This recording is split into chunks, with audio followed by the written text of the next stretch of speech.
Awit.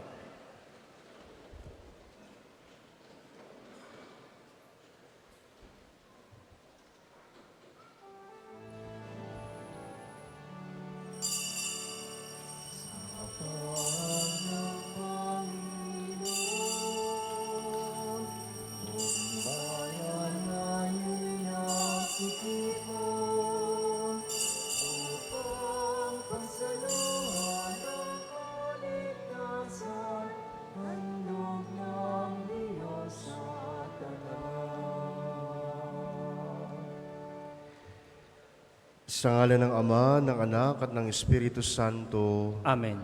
sumainyo ang Panginoon. At sumainyo rin.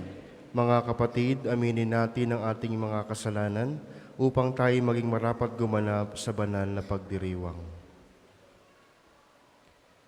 Inaamin ko sa makapangyarihang Diyos At sa inyo mga kapatid, na lubha akong nagkasala sa isip, sa salita at sa gawa, at sa aking pagkukulang.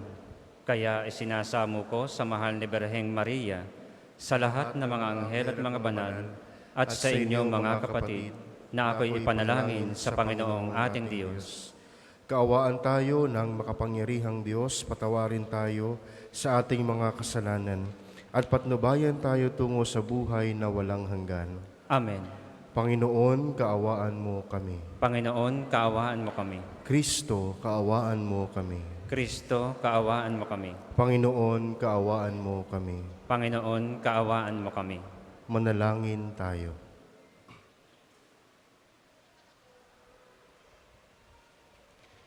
Ama naming makapangyarihan, ginagawa mong kami magkaisa ng kalooban. Ipagkaloob mo ang iyong mga utos ay aming mahalin, ang iyong mga pangako ay hangarin naming tanggapin. Upang sa anumang pagbabago sa paligid namin, manatiling matatag ang aming loobin. Sa tunay na kasiyahang matatagpuan sa iyong piling, sa pamamagitan ni Jesucristo, kasama ng Espiritu Santo, magpa sa walang hanggan. Amen.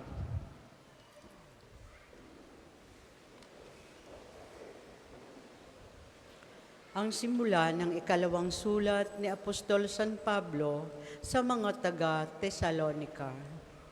Mula kina Pablo, Silas at Timoteo, sa simbahan sa Tesalonica, mga hinirang ng Diyos Ama at ang Panginoong Hesukristo.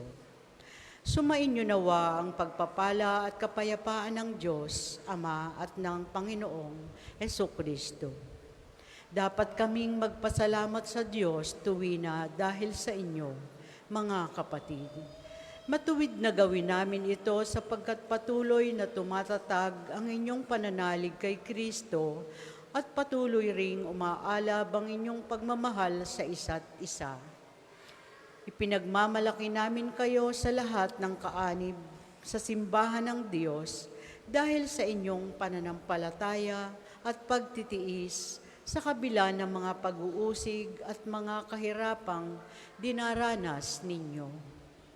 Ito ang katunayan na makatarungang hatol ng Diyos, na kayo'y ariing karapat-dapat sa kanyang kaharian na siyang dahilan ng inyong pagtitiis.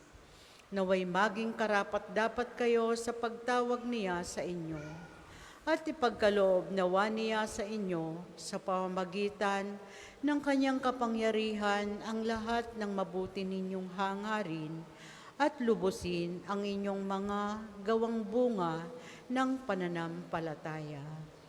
Kung magkagayon, magbibigyan ninyo ng karangalan ang pangalan ng ating Panginoong Hesus, at kayo naman ay bibigyan din ng karangalan ayon sa kagandahang loob ng Diyos at ng Panginoong Hesukristo. Ang salita ng Diyos.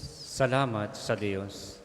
Salmong tugunan, sa lahat ay pinahayag, gawa ng poong nagligtas. Sa lahat ay pinahayag, gawa ng poong nagligtas. Purihin ang Panginoon, awitan ng bagong awit. Panginooy papurihan nitong lahat sa daigdig. Sa lahat ay pinahayag, gawa ng poong nagligtas. Awitan ng Panginoon, ngalan niya ay purihin. Araw-araw ang ginawang pagliligtas ay banggitin. Kahit sa ay ipahayag na ang poon ay dakila, sa madla ay ipahayag ang dakila niyang gawa. Sa lahat ay pinahayag, gawa ng poong nagligtas. Ang poon ay tunay na dakila, marapat na papurihan, higit sa sinumang Diyos, siya'y dapat katakutan. Ang Diyos ng sanlibutay, pawang mga Diyos-Diyosan, ang puon lang ang may likha ng buong sangkalangitan. Sa lahat ay pinahayag, gawa ng poong nagligtas. Magsitayo po lahat.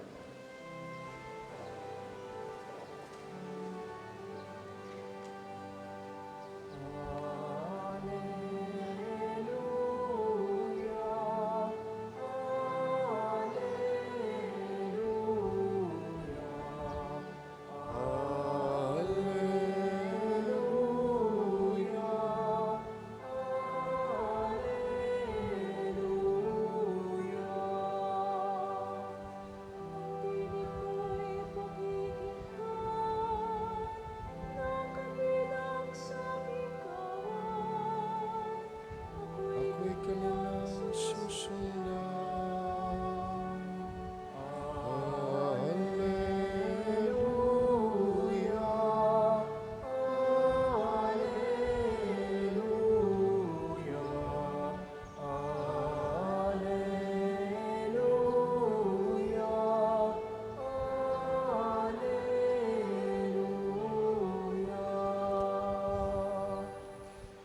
Sumainyo ang Panginoon. At sumain niyo rin. Ang mabuting balita ng Panginoon ayon kay San Mateo. Papuri sa iyo, Panginoon. Noong panahong iyon, sinabi ni Jesus, "Saaban ninyo, mga eskriba at mga pariseyo, mga mapagpaimbabaw, hinahadlangan ninyo ang mga tao upang hindi sila mapagharian ng Diyos. Ayaw na ninyong pasakop sa paghahari ng Diyos. Hinahadlangan pa ninyo ang ibig pasakop. Saaban ninyo, mga eskriba at mga pariseyo, mga mapagpaimbabaw, inuubos ninyo ang kabuhayan ng mga babaeng balo at sinasangkalan ninyo'y ang pagdarasal ng mahaba, dahil dito'y lalo pang bibigat ang parusa sa inyo. Saaban ninyo, mga eskriba at mga pariseyo, mga mapagpaimbabaw, nalakbay ninyo ang karagatan at ginagalugad ang buong daigdig. Makahikayat lamang kayo ng kahit isang hintil sa pananampalatayang Hudyo. At kung mahikayat na ginagawa ninyong masahol pa kaysa ninyo, kaya't nagiging ibayo ang dahilan para siya'y parusahan sa impyerno. Saaban ninyo, mga bulag na taga-akay, itinuturo ninyo na kung ipanumpa ninuman ang templo, walang anuman ito. Ngunit kung ang ipanumpa ay ang ginto ng templo, dapat niyang tuparin ang kaniyang sumpa. Mga bulag, mga hangal, alin ang mas mahalaga?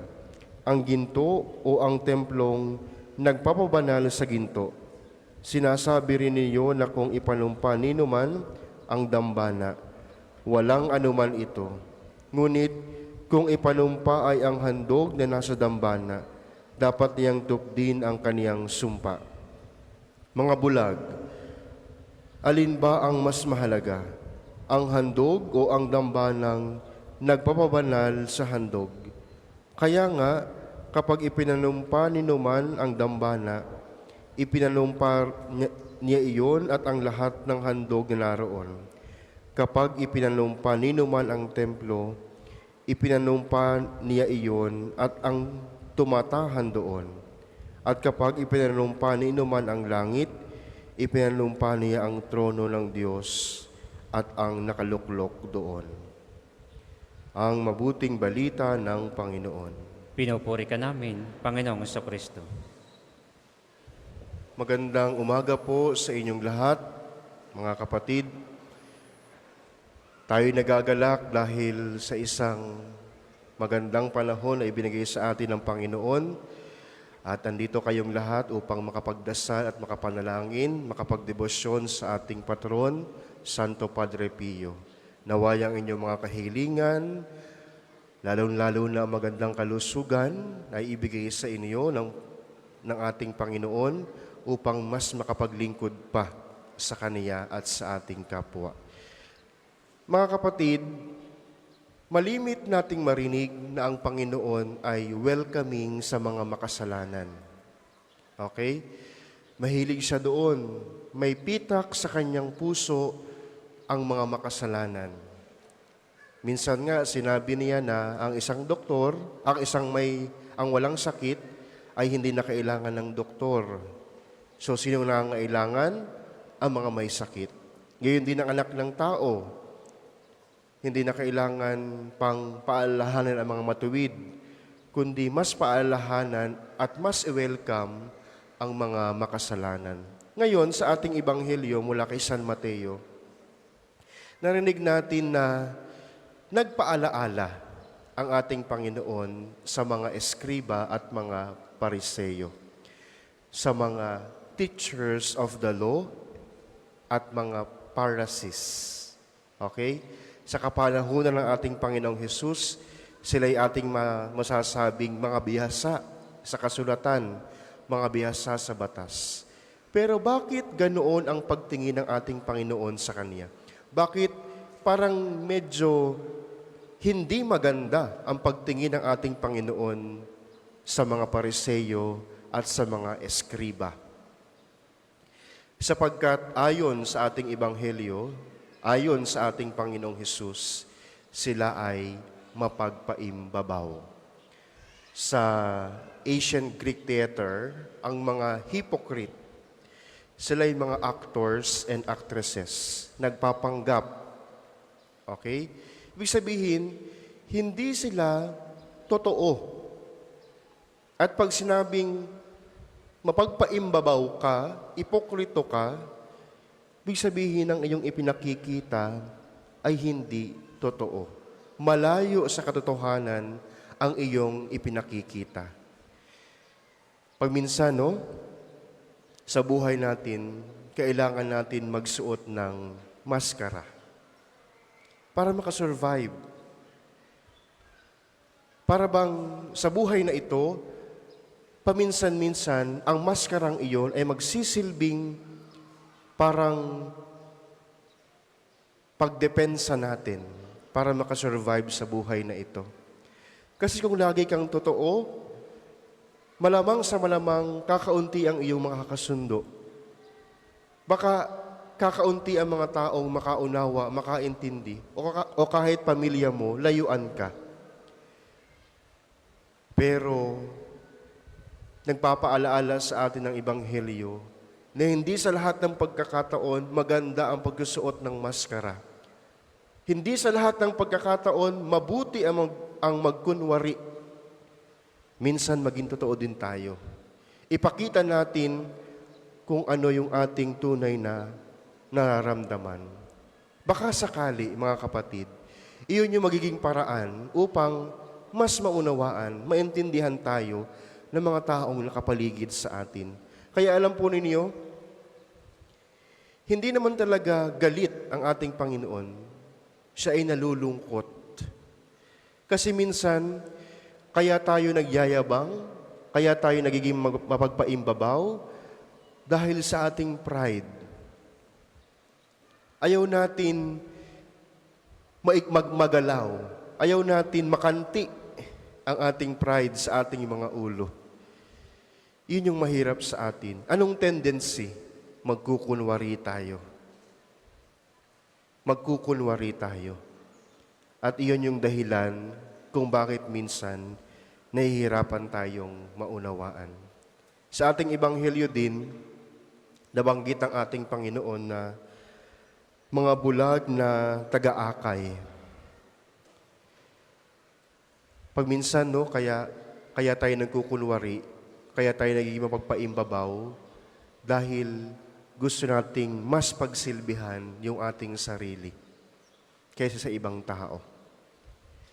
Ito yung nakakalungkot. Para bang tayo na lamang ang dapat mabuhay sa mundo at yung iba ay wala ng karapatang mabuhay. Puro sarili na lamang ang iniisip. Sino ba yung pinakamasayang tao sa mundong ito? Yung bang pinakamayaman? Sino ba ang pinakamasaya sa mundong ito? Yung bang pinakasikat? Ako naniniwala ako, mga kapatid, ang pinakamasayang tao sa mundo ay yung kontento. Kontento kung ano yung meron siya. Ibig sabihin, kung marunong tayong makontento, hindi tayo maghahangad. Baka sa ating paghahangad, unconsciously, nakakayapak na tayo ng ibang tao. Suriin natin ang ating mga sarili, ipagdasal natin sa Diyos na bigyan tayo ng biyaya na maging mapagpakumbaba sa lahat ng pagkakataon. Para po sa mga maghahandog ng sobre, pakihulog na lang po sa buslo.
Magsitayo po ang lahat.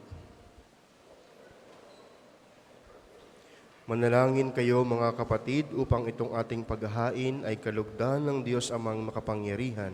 Tanggapin nawa ng Panginoon itong paghahain sa iyong mga kamay, sa kapurihan niya at karangalan sa ating kapakinabangan at sa buong sambayanan niyang banal.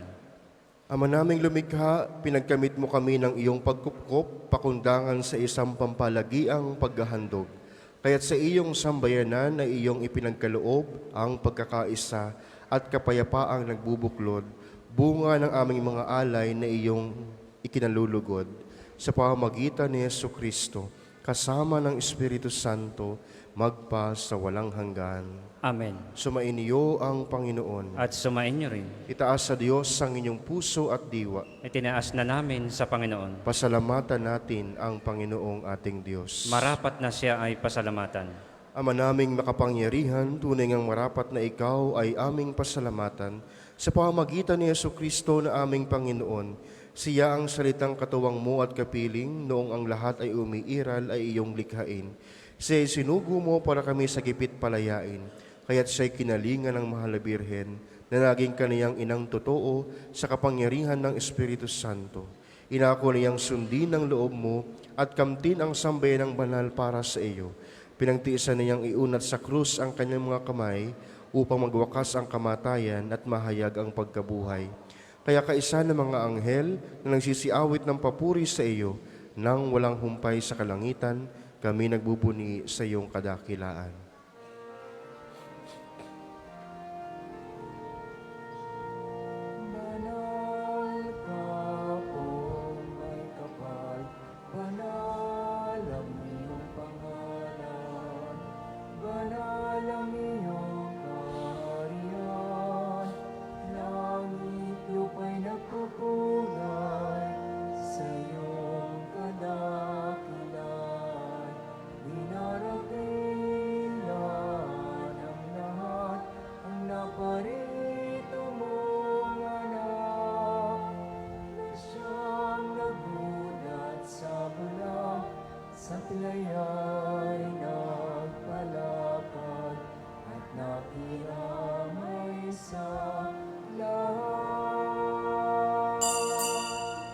Kung hindi po kayang lumuhod, manatili pong nakatayo ng may paggalang.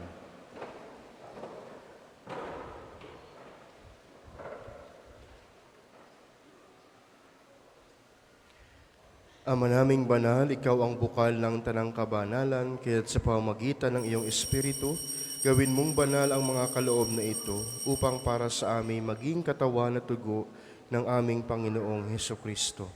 Bago niya pinagtiisan, kusang loob na maging handog, hinawakan niya ang tinapay, pinasalamatan kaniya, pinaghati-hati niya iyon, iniabot sa kanyang mga alagad at sinabi, "Tanggapin ninyong lahat ito at kanin. Ito ang aking katawan na ihahandog para sa inyo."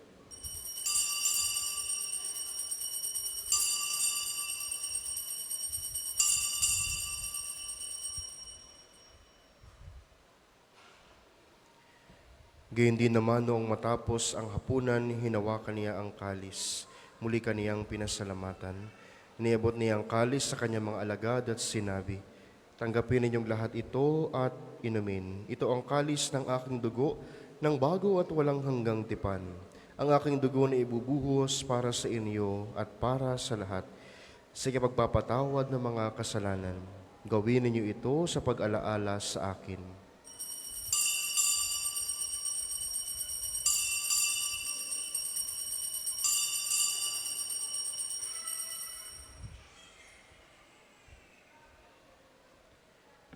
Ipagbunyi natin ang misteryo ng pananampalataya. Si Kristo'y namatay, si Kristo ay nabuhay, si Kristo'y babalik sa wakas ng panahon. Ama, ginagawa namin ngayon ang pag-alaala sa pagkamatay at muling pagkabuhay ng iyong anak. Kaya't iniaalay namin sa iyo ang tinapay na nagbibigay buhay at ang kalis na nagkakaloob ng kaligtasan. Kami nagpapasalamat dahil kami iyong minarapal at tumayo sa harap mo para maglingkod sa iyo. Isinasamo namin kami magsalo-salo sa katawan at dugo ni Kristo ay mabuklod sa pagkakaisa sa pamamagitan ng Espiritu Santo. Ama, lingapin mo ang iyong simbahang laganap sa buong daigdig. Puspusin mo kami sa pag-ibig, kaisa ni Francisco na aming Papa at ni Gilbert na aming Obispo at ng Tanang Kaparian. Alalahanin mo rin ang mga kapatid naming nahimlay, nang may pag-asang sila'y muling mabubuhay, ngayon din ang lahat ng mga pumanaw. Kaawaan mo sila at patuloyin sa iyong kaliwanagan. Kaawaan mo at pagintapating kaming lahat na makasalo sa iyong buhay na walang wakas.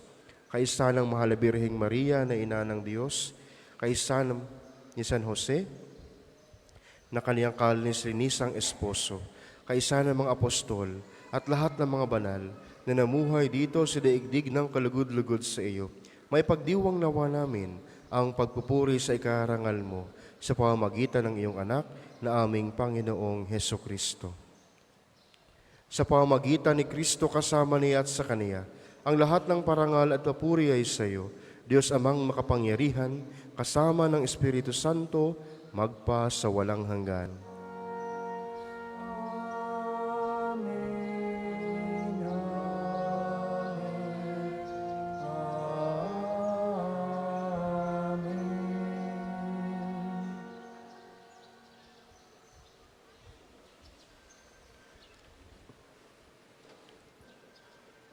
Sa tagubili ng nakagaling na utos at turo ni Jesus na Panginoon natin at Diyos, ipahayag natin ang lakas loob.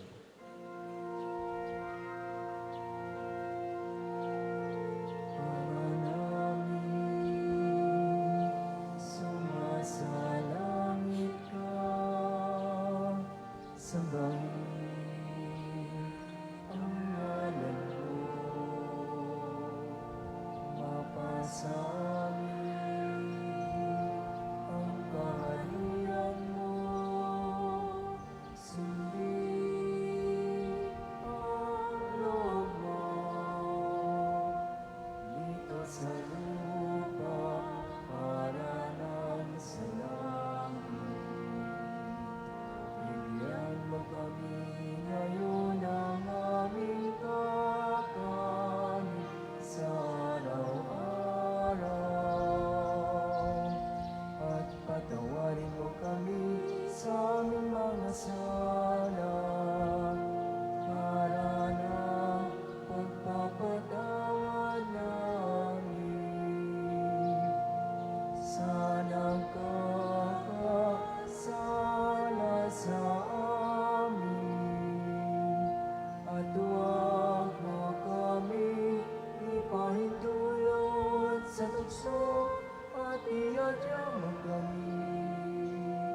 sa lahat ng masama.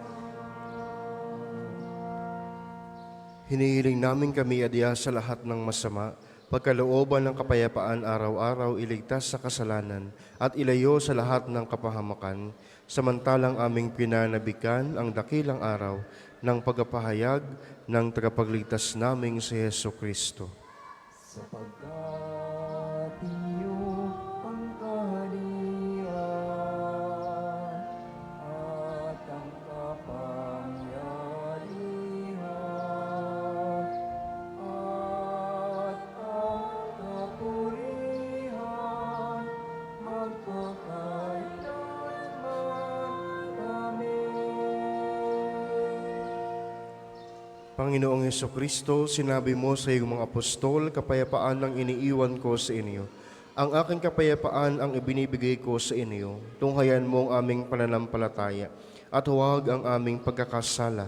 Pagkalooban mo kami ng kapayapaan at pagkakaisa ayon sa iyong kalooban, kasama ng Espiritu Santo, magpa sa walang hanggan. Amen. Ang kapayapaan ng Panginoon ay laging sumainyo.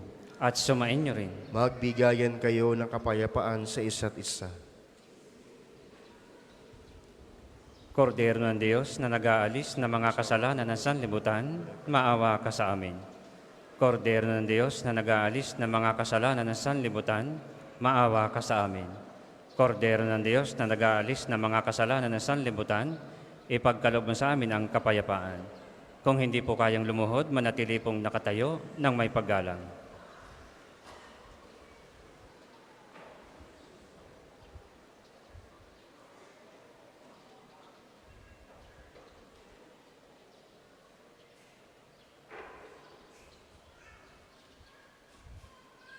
Ito ang kordero ng Diyos, ito ang nag-aalis ng kasalanan ng sanlibutan. Mapalad ang mga inaanayahan sa kaniyang piging. Panginoon, hindi ako karapat-dapat na magpatuloy sa iyo, ngunit sa isang salita mo lamang ay gagaling na ako.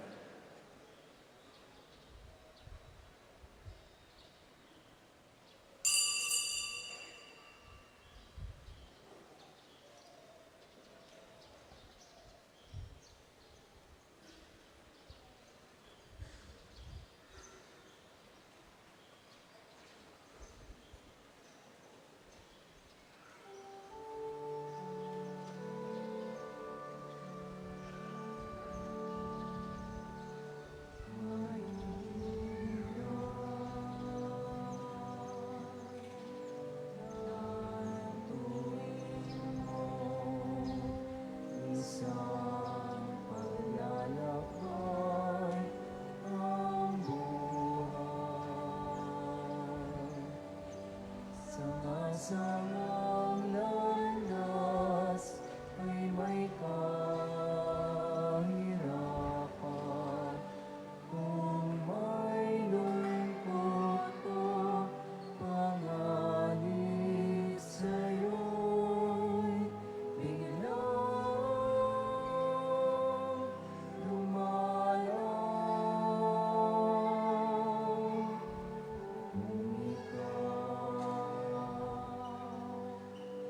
ay mapagod sa bigat ng iyong pasang, Panginoon ang malingan, Panginoon ang asahan. Likha niya'y halina, lumapit sa akin. Kayong mga napapagalaking pag-ibig, kawain bigat ng inyong pasanin. Ay aking pag-aanganin.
Ang second collection po ay para sa patuloy na pagpapaunlad ng parokya at pambansang dambana ni Santo Padre Pio at para sa mga pangangailangan ng matatanda at may sakit na mga pari ng Archdiocese ng Lipa.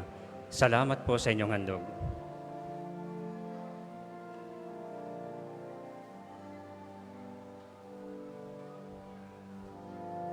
O Diyos, Ikaw ang laging hanap.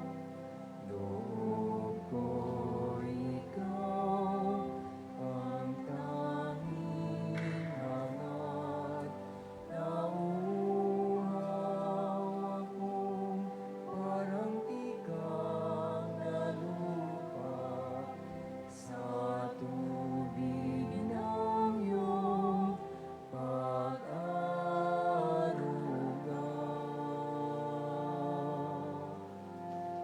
Ika'y pagmasdan sa dakong banal nang makita ko ang iyong pagkarangal. Dadalangin ako, nakataas sa aking kamay, magagalak na awit ng papuring iaalay. Ngunit ako, ikaw, abang nanihimlay, pagkat ang tulong mo sa tuwin ay taglay sa lilim ng iyong mga pakpak. Umawit, umawit, umawit akong buong galang.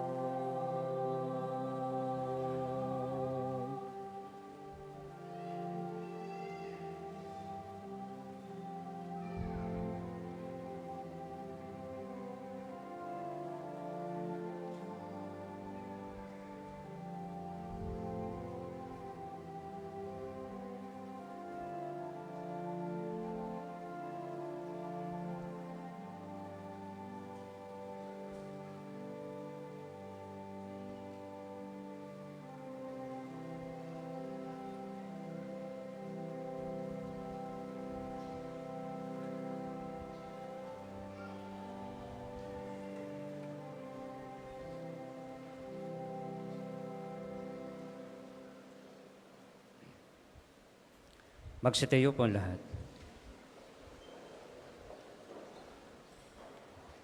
Manalangin tayo.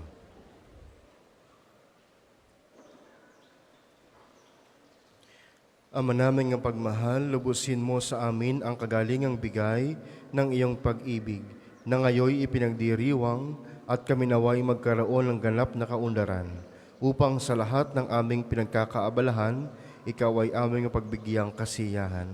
Sa pamamagitan ni Jesucristo, kasama ng Espiritu Santo, magpa sa walang hanggan. Amen.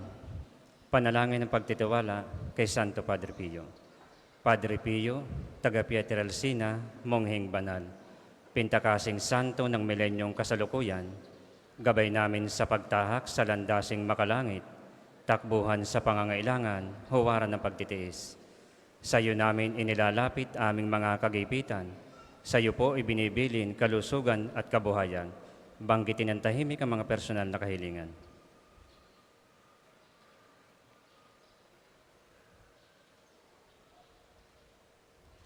Di mang karapat-dapat kami po ay pagbigyan, bendisyonan at basbasan maging ganap sa buhay. Lumayo nawa kami, umiwas sa kasalanan, lumapit lagi sa Diyos, maging matatag at matibay. Sa mabuting balita ng pagliligtas, turuan mo kami nawa. Sa tuwina ay makinig, magnilay at sumampalataya. Amin pong pakiusap itong mga kahilingan. Puso ay nagsisisi, nagtitikang taimtiman. Di na muling magkasala, sunod lagi sa Diyos Amang, kaisa ng Espiritu at ni Jesus na tagapamagitan. Amen. Ang lahat po'y magsupo para sa mga patalastas. Una, sa inyong pagdalaw sa pambansang dambana, mangyaring pakaingatan ang inyong mga personal na gamit. Hangad namin ang isang matiwasay at maayos na pagbisita sa National Shrine. Ikalawa, sa pagnanais nating palawakin ang dokumentasyon at datos ng mga pilgrims and devotees na bumibisita sa pambansang dambana, kami po ay nag-aanyaya sa inyong lahat na makilahok sa ginagawang pagkalap ng impormasyon na makakatulong sa pagpapaunlad ng turismong pangsimbahan. Makikisuyo po kami na paki-scan ang QR code na inyong makikita sa paligid ng simbahan at pakikumpleto ng mga impormasyong kinakailangan. Makakaaso po kayo sa aming pag-iingat ng private information na inyong ibabahagi bilang pagsunod sa batas ng Data Privacy Act of 2012.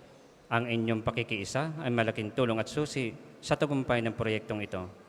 Ang susunod pong misa ay sa ganap na 12 ng tanghali. Maraming salamat po at mangyaring panatilihin natin ang kalinisan, katahimikan at diwa ng pananalangin sa loob at labas ng ating mga simbahan. Magstayo na po ang lahat para sa pagbabasbas ng religious articles.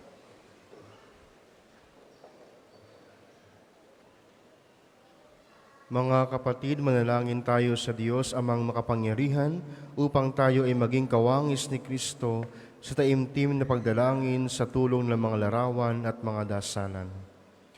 O Panginoong Diyos, Ikaw ang bukal ng lahat ng magpapala at biyaya. Ibuhos mo ang iyong bendisyon sa mga gamit na ito sa pananalangin na nagpapaalaala ng iyong kabutihan, kabanalan at pagmamahal sa amin, upang ang lahat ng dumulog at magdasal gamit ang mga ito ay magtamo ng iyong awa at biyaya. Loobin mong tularan nila ang kabanalan at aral ng Panginoon at ng mga santo magpa sa walang hanggan. Amen. Ama namin, sumasalangit ka, sambahin ang ngalan mo.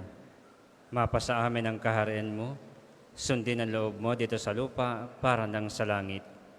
Bigyan mo kami ngayon ng aming kakanin sa araw-araw at patawarin mo kami sa aming mga sala para nang pagpapatawad namin sa mga nagkakasala sa amin. At huwag mo kaming ipahintulot sa tukso at iadya mo kami sa lahat na masama. Amen. Aba, Ginoong Maria, napupuno ka ng grasya, ang Panginoong Diyos ay sumasa iyo. Bukod kang pinagpala sa babaeng lahat at pinagpala naman ng iyong anak na si Jesus. Santa Maria, Ina ng Diyos, ipanalangin mo kaming makasalanan, ngayon at kung kami mamamatay. Amen. Ama namin, sumasalangit ka, sambahin ang ngalan mo, mapasa amin ang kaharian mo, sundin ang loob mo dito sa lupa para nang sa langit. Bigyan mo kami ngayon ng aming kakanin sa araw-araw at patawarin mo kami sa aming mga sala para nang pagpapatawad namin sa mga nagkakasala sa amin. At huwag mo kaming ipahintulot sa tukso at iadya mo kami sa lahat na masama. Amen. Aba, Ginoong Maria, napupuno ka ng grasya, ang Panginoong Diyos ay sumasa iyo.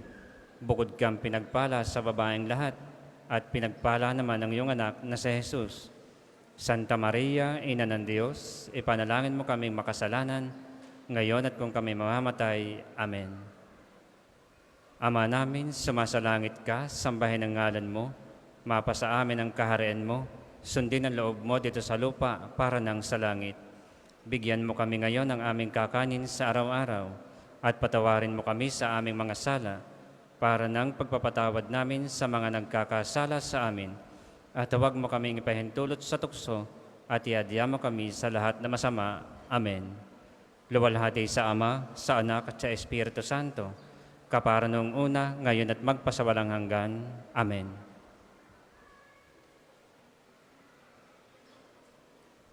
Sumainyo ang Panginoon. At sumainyo rin. Pagpalain kayo ng makapangyarihang Diyos, Ama, Anak at Espiritu Santo. Amen.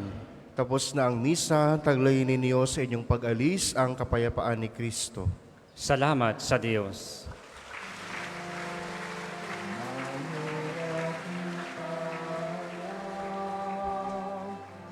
Kanyang pagkalinga at habang isabuhay pa